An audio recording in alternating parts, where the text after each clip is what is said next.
And yeah, I think let's get started. Hello, everyone, to another Ask Tom Office Hour session. And today we will demonstrate our newest addition to our service, which is a MongoDB compatible API.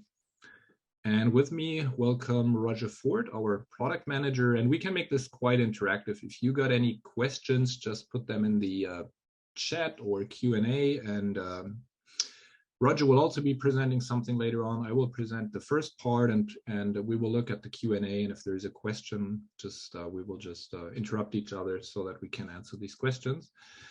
Yeah, with this, so this is a recent announcement. You might have seen these in these marketing events, or you may have read about it. We briefed a bunch of analysts and they wrote articles about it. Most of them were pretty high level, so today we can do a bit of a deep dive if you have any questions. But basically what we do is we offer a new API or an interface to our Autonomous database family, such that you can connect a MongoDB tool or driver or application to an Oracle Autonomous database. Why would you do that? I think the main reason is that you can use Oracle's very rich set of functionalities, including SQL, for example, on MongoDB collections. While at the same time, if you like to use MongoDB, you can continue to reuse your skills. So basically, you don't have to learn Oracle or you don't have to learn SQL just to write a simple application. And what we've observed quite often is that there are different people who write the application, who do the operational part, and they may prefer a NoSQL document store like MongoDB. And then later on, when the application is live for a while, maybe the same developer or another developer realizes that some analytical queries need to run on it, or some reporting, some dashboards, etc., maybe join with some other data. So this is where I think really the strength of our offering comes into the picture, where you have a much richer, like multi-model database or a converged database, as we call it. So initially, this API will be available for Autonomous JSON and Autonomous Transaction Processing and the data warehouse. We're still doing some work on the UI here. I just realized it yesterday that at least in the Frankfurt region that I looked at, if I used an Autonomous Transaction Processing database, the tile that would show the Mongo connect string was still not there. So for now, we focus on Autonomous JSON Database here, and maybe we do another Ask Tom once these UI glitches are all fixed, and we can show you a few more capabilities on exposing relational data as a MongoDB collection, for example. Yes, what I put in the chat is a link to Roger's blog where he explains how to get an Autonomous JSON database and how to enable it to use the MongoDB API. So it is not turned on by default, but there is just one step or two steps. Actually, I think it's one step to enable it and another step to get the connect string, and then you can go and connect. So if we wanted to look at the bigger picture here. We got a question here: is it available on XSCC or on-premise, etc.? So right now we're cloud first, so it is available on Autonomous JSON, on Autonomous family, and actually the shared service for now. We are looking into supporting other services. There is no timeline, and it's something we're very actively looking at, and we will inform you if it's working. There's another question on the meeting password. Is there a meeting password? I don't know. There is a meeting password. Drew, can you, do you see that, Roger? Yeah, it's Drew asking it. I'll send him a okay, cool link. Yeah. So if we look at the bigger picture here, I mean, it's a story that is repeating for many decades, actually. So little history lesson: relational databases were introduced somewhere in the 70s to basically fix the shortcomings of the first database model, IMS. And since then, we've seen always new iterations of use cases or data types. Like in the 90s, object types were hot. Then we had XML. Now it's JSON and Graph. And whenever such new data model came into existence, there were like dedicated databases that supported this new data model. And they were quite successful for a time, but eventually the relational data model was always powerful enough to subsume or to also provide same capabilities. And in addition, it allowed you to combine these capabilities with the relational data model in general. So what do I mean? So if we look at XML, for example, there were different query languages like XPath or XQuery, and there were dedicated databases. But eventually, the relational models also supported a column type for XML, and they supported these query languages. And at the end, you could just run your XML workloads in a relational databases. And I'm not talking just about Oracle. You see on this slide, there is, I guess, no Oracle. This is just a general observation that SQL databases in the past have always been able to handle new emerging data models. And I believe it's the same, or we believe it's the same with JSON, that there is a JSON type and SQL operators. So you've heard it for many years now, and it's going to be, I guess, the same for new data models that come into the picture. So the question really is it a good idea to, or let me rephrase it. We think it's just a more powerful or a more future-proof decision to develop even JSON use cases on top of a relational databases like Oracle is. And with this Mongo API, we just make it easier to get access to it if you come from a NoSQL or a document store background. So let's look a little closer. So I'm not boring you with slides. I think this is the last one, then we go into demos. The level of compatibility. So we think, so obviously it's not 100% compatible. We keep adding capabilities to it and the compatibility level will increase. We think it is good enough for typical applications. And actually in a demo in a minute or two, we will show how to migrate a typical MongoDB application to Oracle Autonomous. We also support transactions and load balance connection. And this is actually something that where if a MongoDB driver asks for our compatibility, we basically say we're 4.x, I think 4.2 compatible, just that such that the driver even allows load balance connection and transactions. Does it mean that we can do everything that a 4.2 Oracle MongoDB database can do? No, it's not the case. So there are some restrictions. Some are really deliberate and probably will never be changed. This is, for example, the user management. So Oracle has specific ways of handling users and roles, and a lot of these security capabilities are built on top of that. And these are not the same as MongoDB's, and we do not support MongoDB's roles the same way. So this is deliberate, because if you run your applications on Oracle, you likely want to have the roles and users behave the same. Otherwise, it can become very confusing and it could be hard from a security standpoint. So this is why you would use Oracle users and Oracle roles, even if you work with a MongoDB API. Another restriction is the aggregation pipeline, where we do support very, very little at the moment. We are adding things as we go. But what you can always do is, if you want to run aggregations or reports, you have full support with SQL over JSON data. And it looks like people want to run SQL even in MongoDB. They recently added like a SQL stage in their aggregation pipeline. So I guess there's some convergence happening here. We're going to add the MongoDB aggregation pipeline. They're going to add SQL. So we're kind of doing similar things here. It's really, we're going after the same problems, I guess. One from a document, like from a single model document database, and we just have like a multi-model relational database, which I guess has a bunch more features. So what we're going to do in a demo here, we will create an application from scratch, and it's a so-called MERN application. It's for MongoDB, Express, React, Node, I think. And this is an application that we didn't write. You can find it on the internet. It's kind of a, maybe not a reference application, but a demo showing the MERN stack. And we will After we installed it on MongoDB, we will show how to migrate it, and migration means to move the data to Oracle Autonomous Database, and then to migrate the application itself. In this particular case, it will be very easy. All we do is we replace the connect string of the application to connect to Oracle instead of MongoDB. And then as kind of really the added value, we will show that now you have SQL access to data sitting in MongoDB collections. So you will get both MongoDB access as well as SQL access. And with this, I will now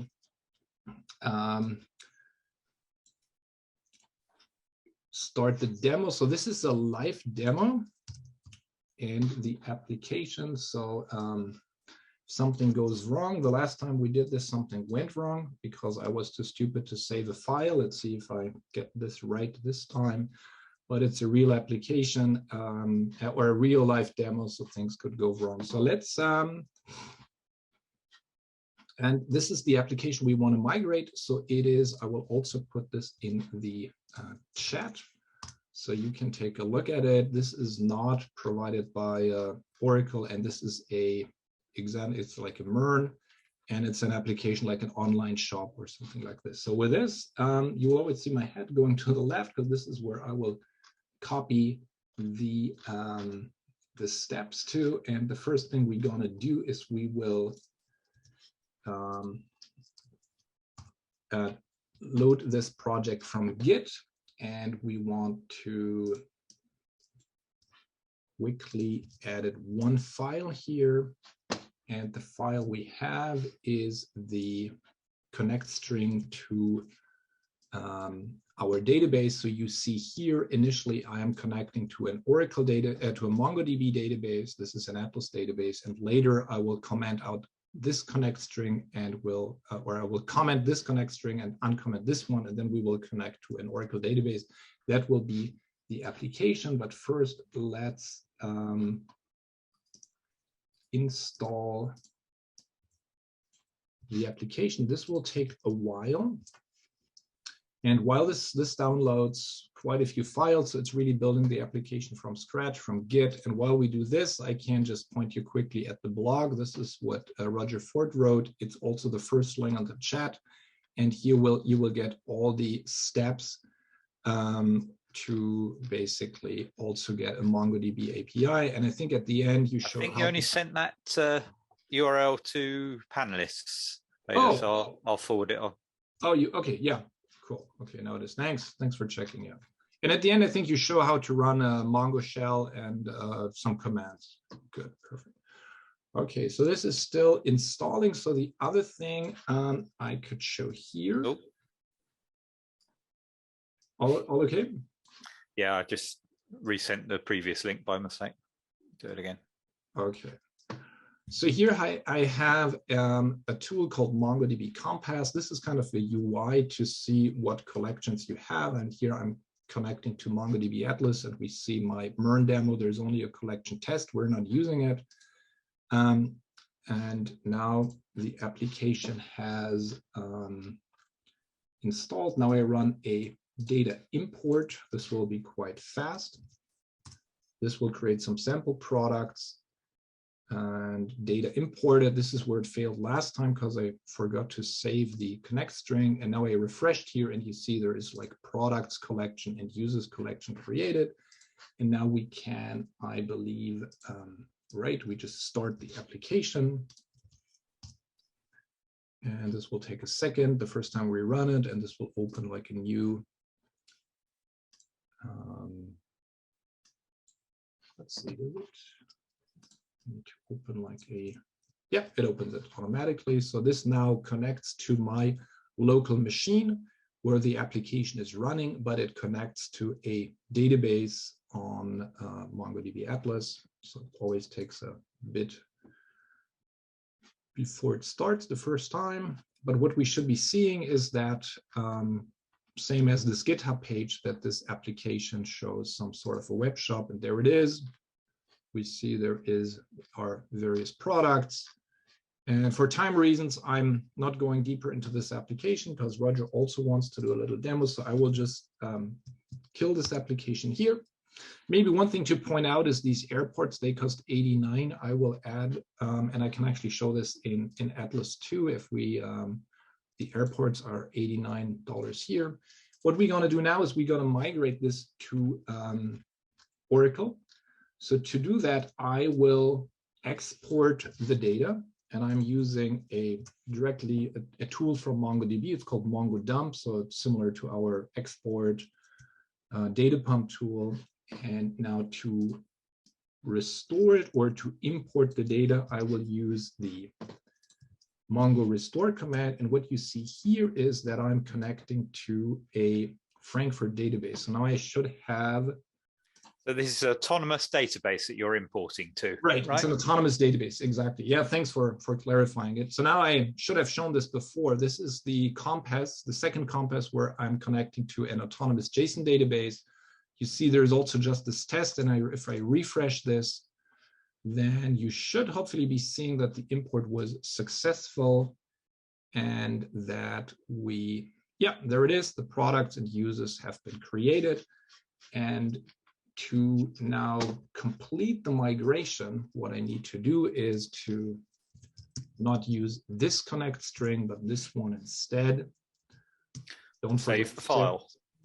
Save the file, exactly, yes. And we will just restart it.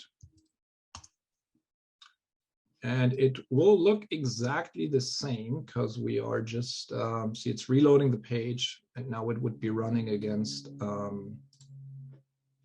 Oracle. How could we show that it's running against Oracle? Well, one simple thing is here, I could just say on products, again, here you see it's Frankfurt. Let me just, again, I'm making a change here. We moved it to Oracle. We lower the price, update. And if I reload the page, I should see that it's now 69. There it is, it's 69. And if I would reload the data here on Atlas itself, we should still see the 89 exactly. If I refresh here, it's still 89. Good. So now we've migrated the application, but obviously, what could I do with Oracle's tool itself? So first of all, there is our, let's sign in again. Let's see if this works. If I refresh here, okay, I need to, 1 second, please.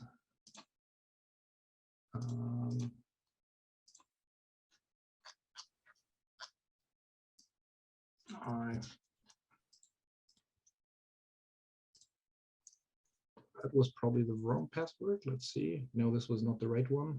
Okay, it was probably this one. Yeah, just I tried it out this morning and probably now it's timed out. Okay, well, don't worry. See, these are live demos and things could go back. So basically now I just used my SQL console, which was still active, and went to the JSON shop. So now you see here the collections. I could do what I showed in Compass. I can also do it in this JSON page here on the left. So I can, for example, say the same way I want to query all my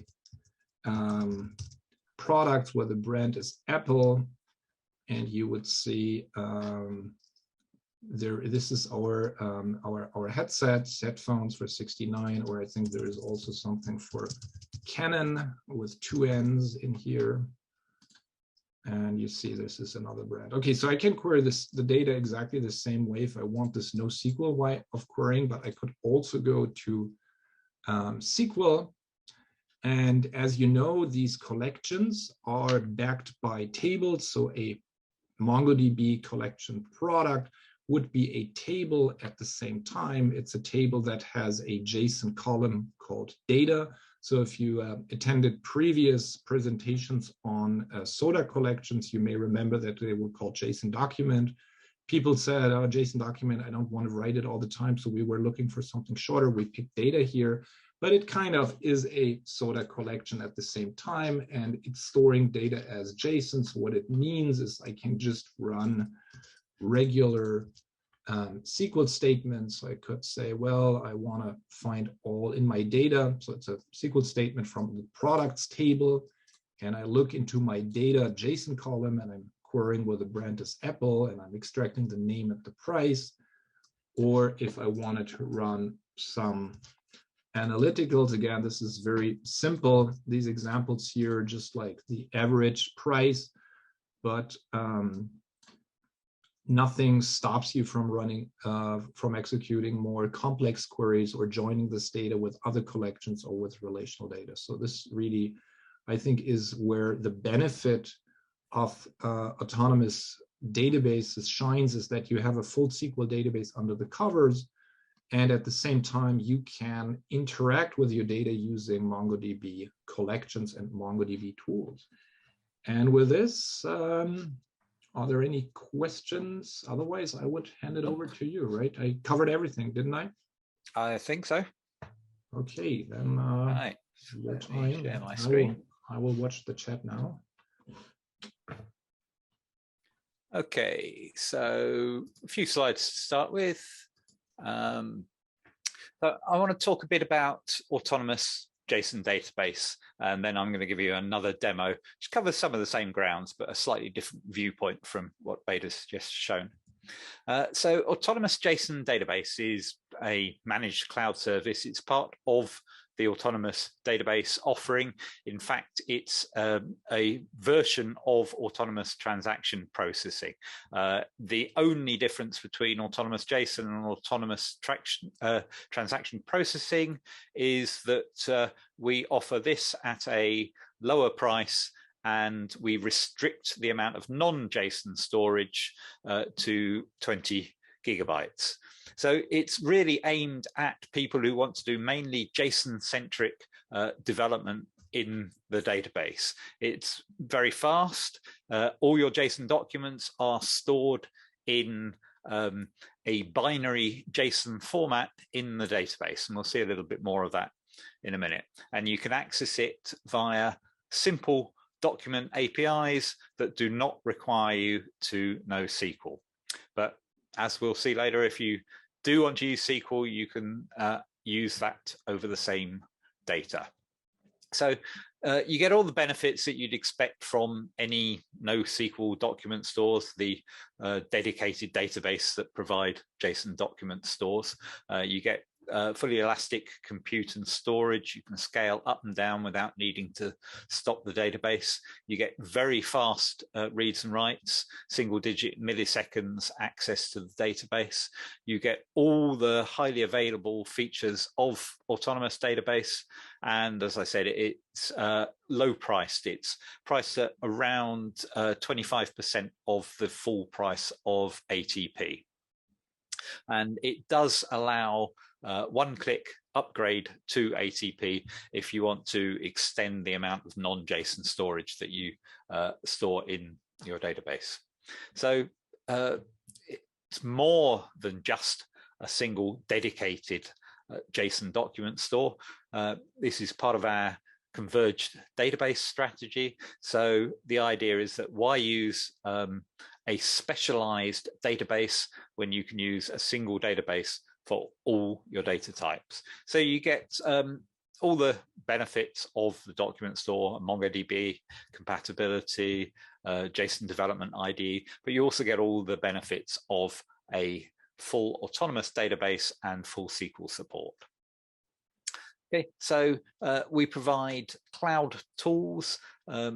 Beta showed you the JSON access tools, but we also support all MongoDB tools on top of it as well. So you can use Mongo Shell, as we'll see in a minute, or Mongo Compass, as Beta showed you. We support all the ones we tested, right? Okay.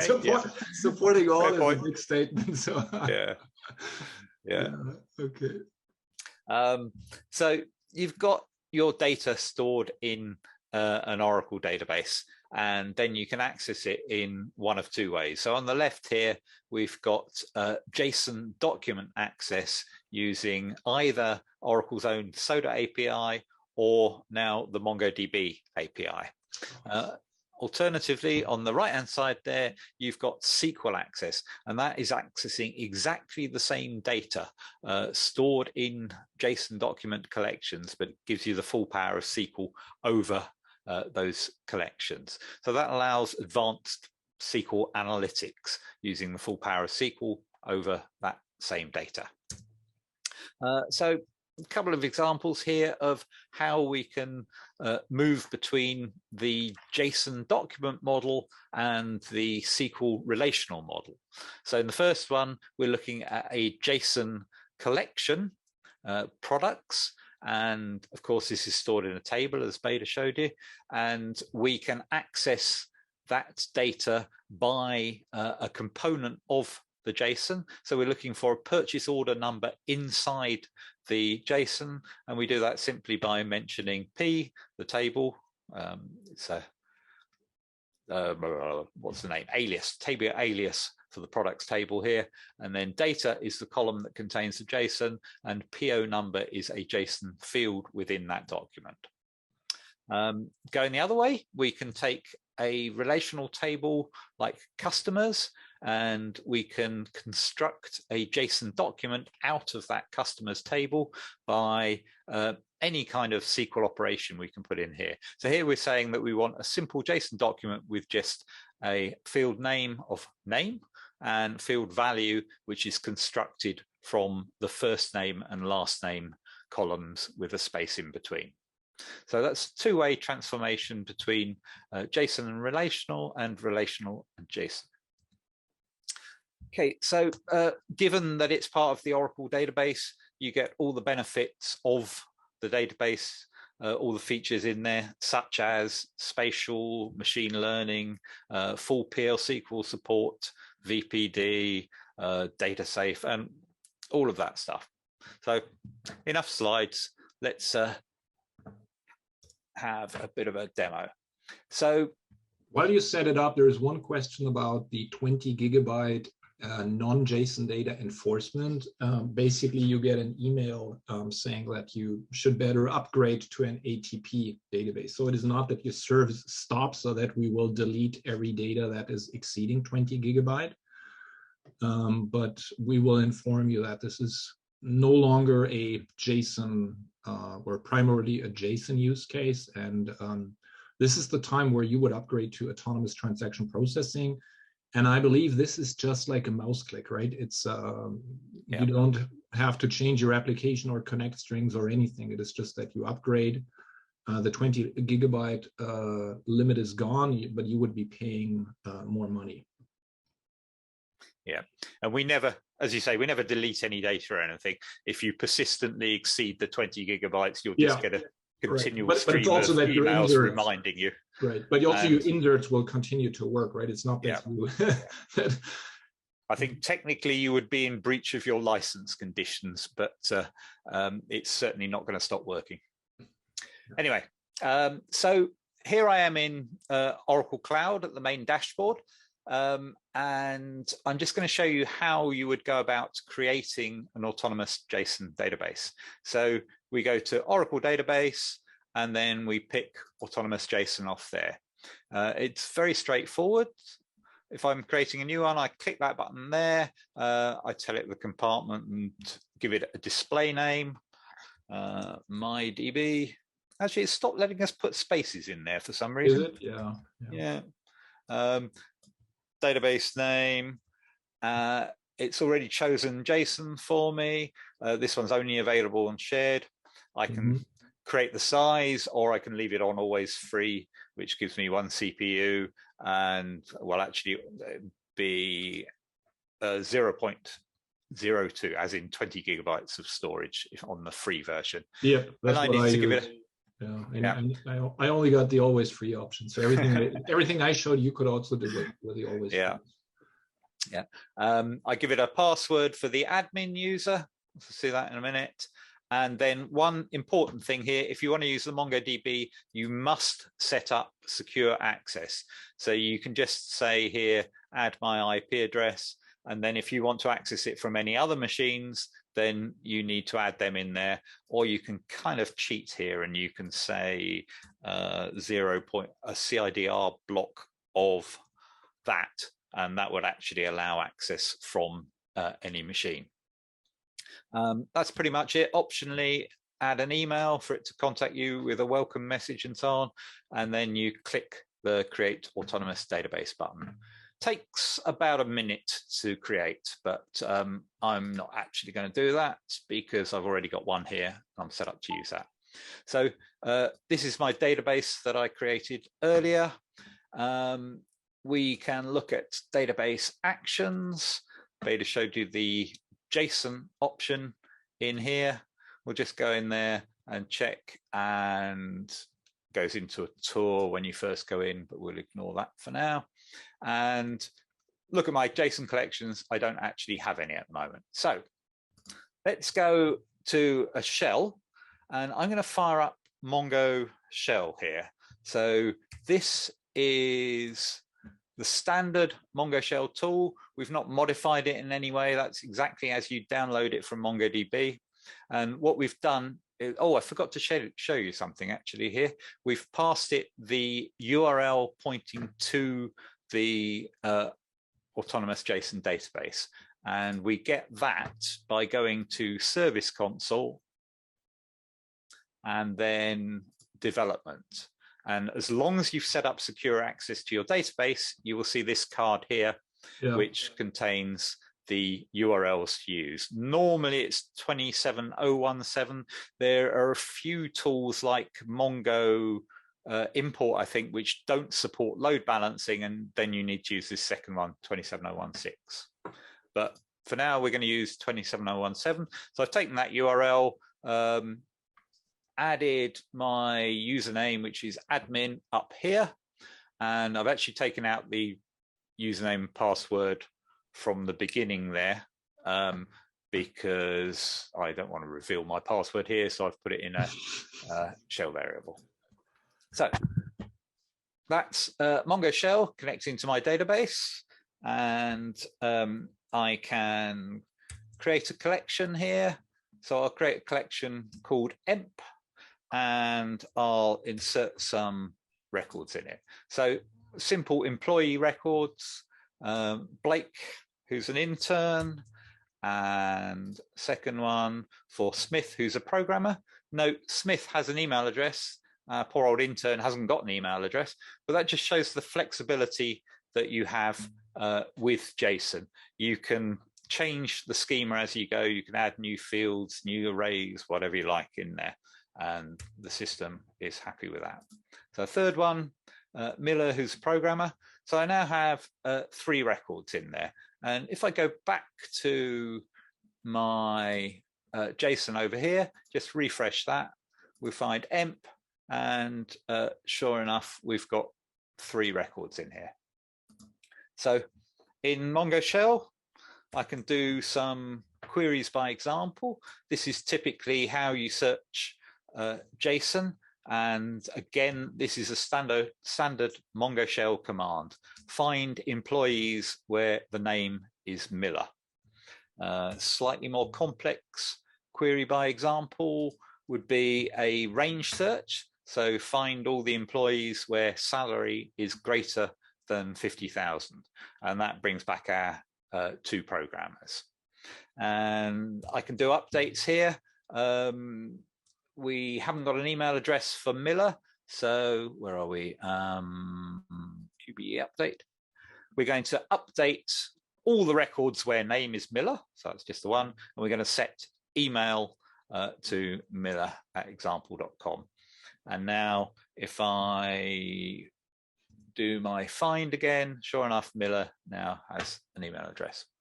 So let's go back to the JSON tool. And I can do similar queries by example here. So let's search for people who have a job of programmer. So I'll run that there, and sure enough, we get 2 hits back for Smith and Miller. And I could go in here and I could delete those records. I could edit them. I can download them and so on. So this is all data that I loaded with MongoDB, but I can then interact with it from the Oracle JSON tools. Alternatively, if I go back to database actions, I can interact in a SQL fashion. As Beda showed you, you create a collection and it shows up as a table.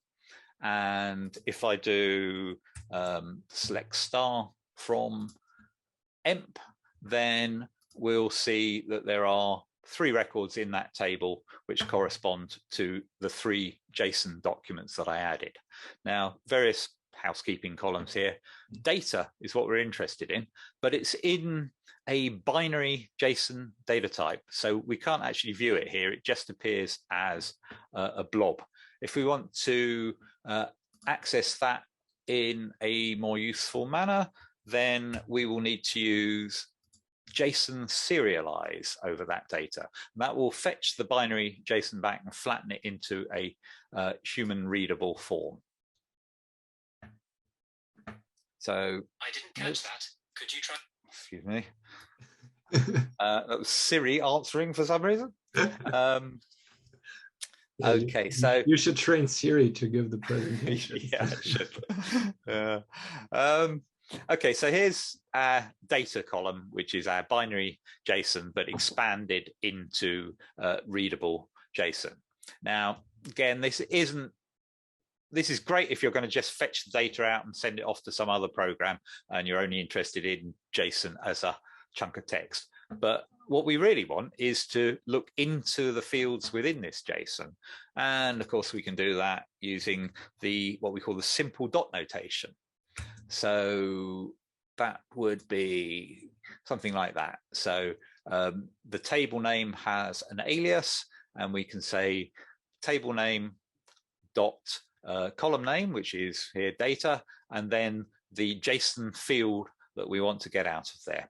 There are more complex ways of diving into the JSON. If you've got arrays in there, then you have to go a little bit more complicated. For basic flat JSON, you just use this simple dot notation to extract stuff from there. So let's run that. And now we're going to see this in columnar format. So these look exactly like SQL columns. We've got a null in there because Blake doesn't have an email address. And this data can be used any way that you would use SQL columns.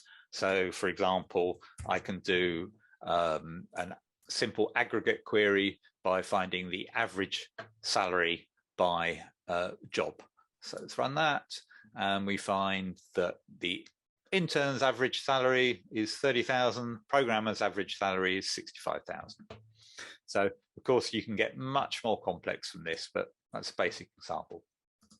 Now let's go back to our command line, and here I've got some no, still in Mongo shell. Got a couple of files here that contain information from City Bike. Let's just show you that. City Bike website. City Bike offers bicycle rental in New York City. They have a number of stations around the city where the bikes are docked, and they release information about the stations and the number of bikes at each station at specific periods in time. So we've downloaded some of that data into these 2 JSON document collections, station information and station status. So I'm going to load those into Autonomous Database, and we do that with Mongo import. So again, standard Mongo tool. Here we are having to use 27016 port because Mongo import for some reason doesn't support load balancing. So that's loaded 939 station documents, and the other one would be the station status, and there's rather more of those. That's loaded 20,000 documents. So let's go back to SQL. And if I refresh that, we can see that we've now got 2 more in here. Same layout, of course, just differs in the data. Now, I'm going to use something called JSON Data Guide to examine Oh. Is it just me or is Roger gone? Okay, let me see. Maybe someone could write in the chat if it's just me. Okay, just me. Okay, sorry for that. Okay, my internet is down.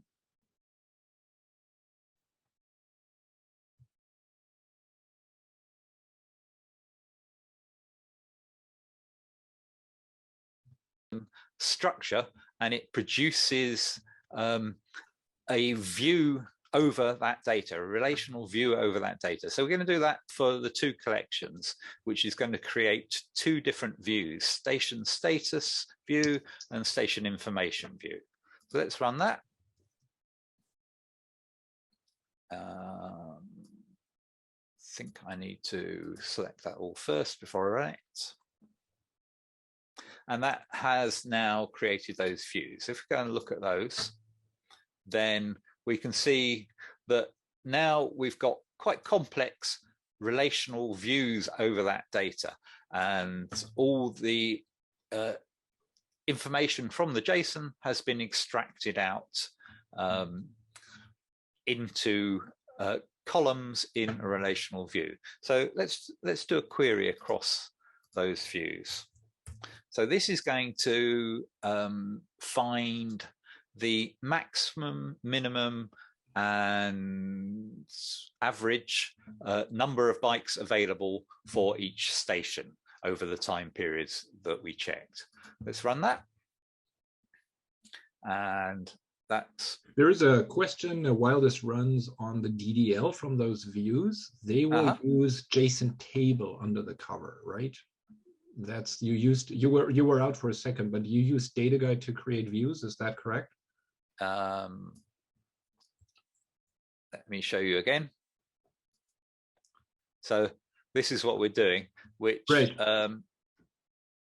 yeah, the create view, basically DBMS JSON create view will create a view that under the cover will use JSON table to iterate over the nested arrays in the columns. Right. We could, I don't know, can you maybe go on. Maybe if we have time at the left, we could see if we find the DDL for it. Okay. Right, so that was our query that we just ran for minimum, maximum, and average number of bytes for each station. Now let's wrap that itself in a view as well. So we put a create view station stats over that full query. Run that. That creates another view, station stats. If I just look at that again, now this is a much simpler view, which just has the station name, minimum, maximum, average, and station ID in there. So we can run a simple query against that, which looks like, no, it doesn't, looks like that. And this is going to get the maximum number of bytes available by station. Run that. And so basically at this point, you're still querying JSON data, or actually MongoDB collection data, but all the JSON-ness has been removed, right? So for, let's say, an analyst or someone who doesn't understand JSON, but they're an expert in analytical SQL, or let's say a tool that builds SQL statements, it would just work on that JSON data, because there's, if you look at the query, there is no JSON left, basically. Right. Yeah. Now, so that's a nice view ordered by a maximum number. So we can see East 17th Street and Broadway. We'll come back to that in a minute. Now, this is great, but it'd be nice if we could have a graph of this. But of course, as we're using Autonomous, that's really easy. We just go to charts, and we're going to say create new chart.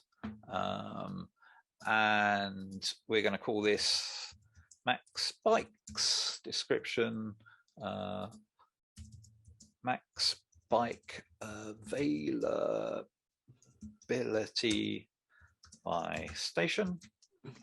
and we'll make this public. Okay, click next. And I'm just going to put that same query in that we just ran. So get max that looks across that view. Okay, and we'll have this as a bar chart. And that's actually all we need to do. Click on create. And then here we can say view chart. And that shows us a nice chart of the maximum number of bytes availability over time by the station name. Now let's just go back to Mongo shell again. Now, actually, first of all, let's just do show collections. So we can see emp, the one we created first, and then station information and station status. That's the one you imported, right? That's the one created by import. Yeah. Right. Right. So let's look at station 497. That's, where are we? East 17th Street and Broadway.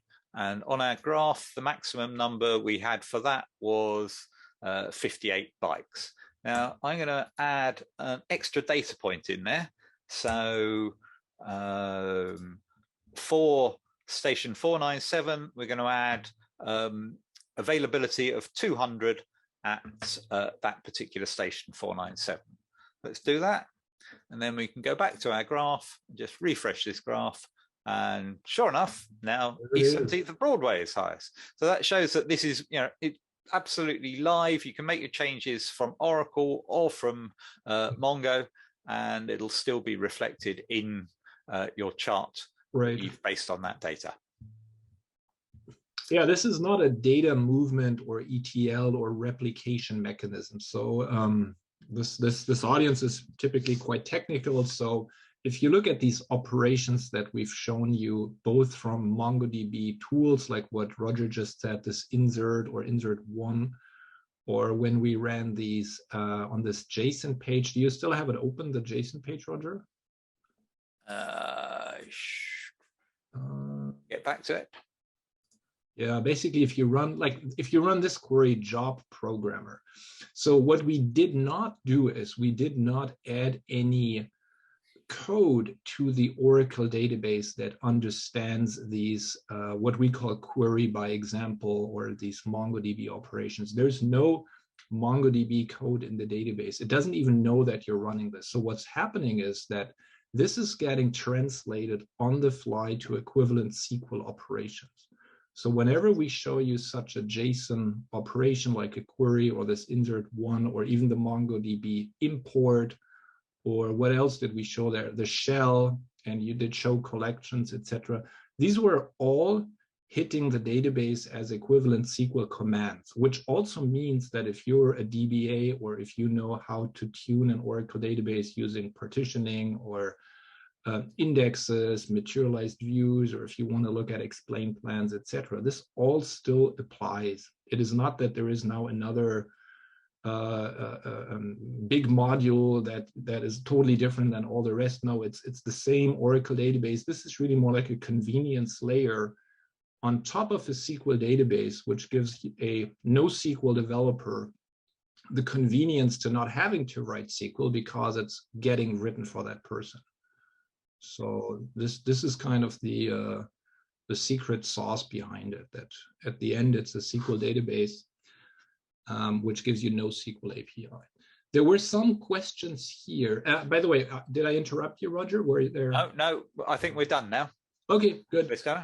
Yeah, so there is a question on, is this JSON feature also available on 19C Enterprise Edition? And I think this was when you showed some SQL JSON.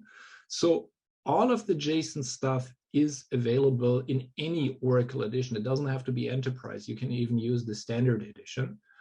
And JSON support's been there since 12.102. Given that the 12.102 was the first release, I would not recommend you to use 12.102. Use at least a 12.2 with latest patch sets, ideally like a 19C or a 21C. So there you get all the JSON capabilities: create JSON storage, index, queries, generation, etc. Now for the Mongo API, that is now at the moment only available in autonomous shared services. So it would not be available in your on-premise. We're maybe adding this or may not. We cannot commit at this point whether we do it or when it would be available at all. This plain open. There is another question on the size limit of the Mongo API. So MongoDB, I believe, has a document size limit of 16 megabytes. Our JSON type supports up to 32 megabytes. So you kind of get a bit more in terms of document size. But in general, you are advised to stay. I would not create these massive documents, even 16 megabyte. What MongoDB I think the question was more about the total amount of storage. Oh, the total amount. Okay. Yeah. Sorry, I missed that. Total amount. What is there any limit you know of? I mean, no. I mean that's right. We could use theoretically the 128 terabytes. No, I don't think we've tested 128 terabytes at this point. Do you know how big we've gone? On Autonomous, I don't know, but with JSON on premise, we have massive installations. I don't know how big they are. I think it's probably important to say that because it's stored in the database, you can create standard database indexes on that content. Yes. And so, yeah, I mean, it shouldn't be any slower than SQL access on a similar size. Right, and even Autonomous, and even if you have so Autonomous uses Exadata technology.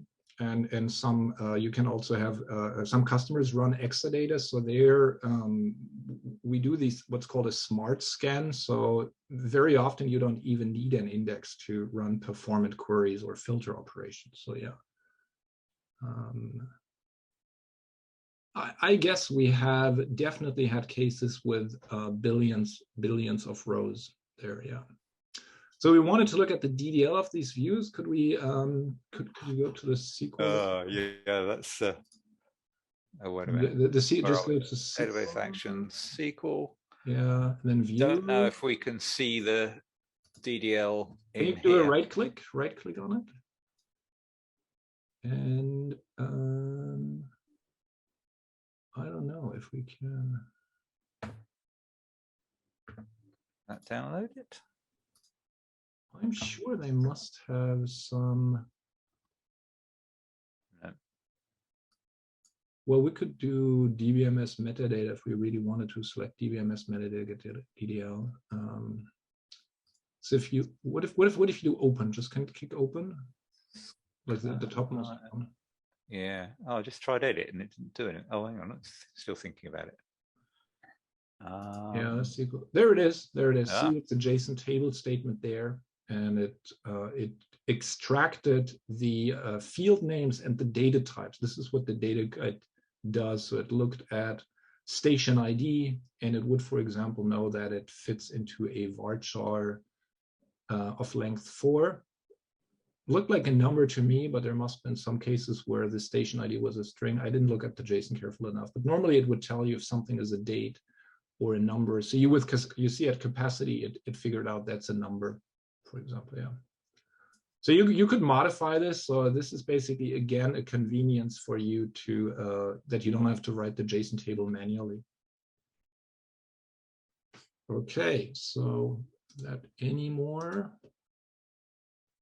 I think that's it. At this point? I think we'll do a follow-up at some point to show you how to, I mean, what we've shown you now is like how you can use SQL over MongoDB collections. Maybe in the next ASTOM we do some, let's say, relational data, expose it as a view, and see if we can make that accessible to MongoDB driver. Yeah, will be a good idea. That's good. And we also plan to do like a live lab, right, Roger? Yep. At some point. Yep. So there's nothing available really in terms of live lab. So this demo here that we've shown, I think both of them are internal at this point, right? They're not on GitHub or anywhere. But you got the idea of what's possible. Okay. Anything else? If not, then thanks a lot. Thank you, Roger. Thanks, everyone. There's one new message. Oh, it's thanks. Okay, good. Bye. Bye.